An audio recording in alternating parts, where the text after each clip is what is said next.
एक बार नहीं 1000 बार जन्म लेना पड़ेगा, लेकिन अपने वसूलों के लिए लड़ता रहूंगा। नोटा के बटन पे 650 वोट गए हैं।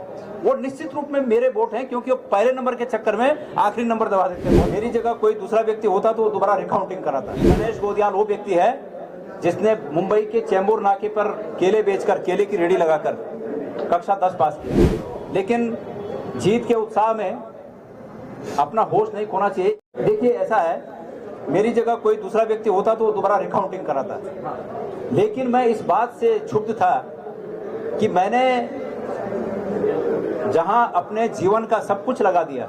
आपको बता दूं, ये गणेश गोदियाल वो व्यक्ति है जिसने मुंबई के चेंबूर नाके पर केले बेचकर, केले की रेडी लगाकर कक्षा 10 पास किया, और उसके बाद मुंबई जैसे महानगर में थोड़ा बहुत अपने को स्थापित करते करते करते और जो धन अर्जन किया था, वो आज से 25 साल पहले उस विधानसभा क्षेत्र के राठ जैसे इलाके में एक डिग्री कॉलेज बनाकर अपनी बेटियों को और अपनी बहनों को दुनिया की सबसे बड़ी ताकत, कलम की ताकत पकड़ाकर आज उन्हें मजबूत किया।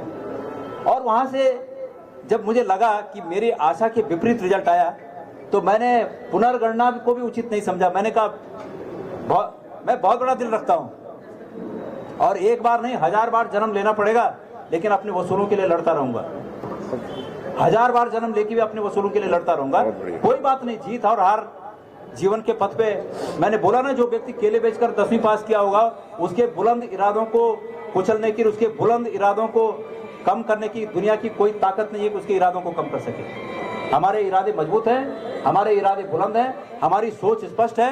मैंने कहा कि सिर्फ वसुधैव कुटुंबकम कहने की बात नहीं है, इसको जीवन में चरितार्थ करने की आवश्यकता है। गणेश गोदियाल ने उसको अपने जीवन में चरितार्थ किया है, आगे भी चरितार्थ करता रहूंगा। तो इसलिए मैं उसको पुनर्मतगणना कहूं, मैं कहूं कि घपला हुआ, कुछ अज्ञानता जरूर होती है चुनाव में। जैसे नोटा के बटन पे 650 वोट गए हैं, वो निश्चित रूप में मेरे वोट हैं, क्योंकि वो पहले नंबर के चक्कर में आखिरी नंबर दबा देते हैं बहुत से लोग अनजाने में। मतलब जब हम भाषणों में बोलते हैं कि पहले नंबर का बटन दबाकर हमें जिताइए, तो कुछ लोग अज्ञानता बस वो नीचे से पहला समझ लेते हैं। तो वो पहाड़ों में नोटा दबाने के लिए कोई नहीं जाता 1-2 मील चलकर। आप मानते होंगे इस बात को, कोई नोटा दबाने नहीं जाता है। जिसको नोटा दबाना होगा वो जाता ही नहीं है। तो वो नोटा में जो 600 वोट पड़े वो भी मेरे वोट हैं, लेकिन कानूनी रूप से वो मेरे नहीं है। तो इसलिए ये कहना कि उसकी चीर फाड़ करना, जब मैंने देखा कि भाई मैं 200 वोट कुछ ऐसे 200 कुछ वोट ईवीएम में मैं पीछे हो गया हूँ, मैं बाहर आ गया। ठीक है, हमने अपने विपक्षियों को बधाई दी कि भाई आपको बधाई हो, आप लोग जीत गए हो।